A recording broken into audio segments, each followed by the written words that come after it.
नमस्ते। फेरि पनि स्वागत छ तपाईहरुलाई इजी अनलाइन एकाडेमीमा। आज हामी सिक्ने छौं ना नि नु ने नो। है त ना बनाउनलाई हामीले ता बनाउँथ्यौं इक्वल टु गर्थ्यौं नि। यो इक्वल टु को ठाउँमा हामीले के गर्नुपर्छ, यहाँ एउटा यसरी गरेर यसरी यो हाम्रो भयो ना, बुझ्नुभयो ना। अब नि बनाउँछु त ल, ना भयो हैन। त्यसपछि नि को लागि हामीले ठाडो गरेर हैन प्लस जस्तो हामी बनाएको थियौं हैन, तामा हामीले यसरी लेखेका थियौं।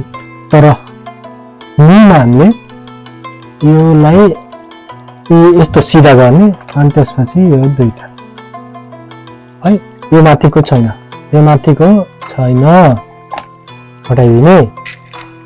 यो माथिको हटाइदियो भने हाम्रो के हुन्छ नि ल।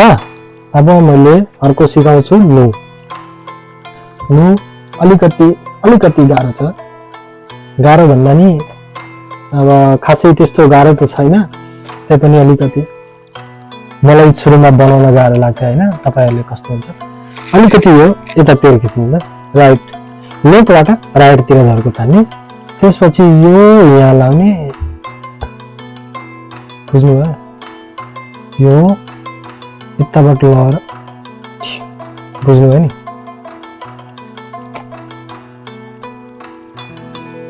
खासै त्यस्तो गाह्रो त छैन, त्यही पनि लेफ्टबाट राइट थियो। त्यसपछि यो राइटबाट है, राइटबाट यहाँ लाउने, यो यहाँबाट लेफ्टबाट एउटा तान्ने, त्यसपछि राइटबाट यता लगाएर एउटा यता बनाउने ल, यता बनाएर अनि यो गरेर यता पुच्छर जस्तो बनाइदिए। यो भयो हाम्रो नु। नु पनि लगभग सेम जस्तै छ, ने ना नि नु ने है त। अनि हाम्रो कस्तो छ त, ने को लागि हामीले सिधा बनाउने, त्यसपछि यो यहाँसम्म लाने धर्कोसम्म, यसपछि पछि लाएर यसरी ल। यो मेरो मिस्टेक भयो हैन, सकभरि एउटै लाइनमा गर्नुपर्छ ल, सकेसम्म एउटै लाइनमा लेख्नुपर्छ। ने को लागि यतिको भयो भने हुन्छ, बुझ्नुभयो। ने ना नि नु ने, ना नि नु ने। अनि त्यसपछि हाम्रो आउँछ नो। नो को लागि टाउको निहुराएको मान्छे जस्तो, जापानमा कुनै सही हुन्छ नि, त्यसरी यो त्यसरी गर्यो भने नो हुन्छ। ना नि नु ने नो।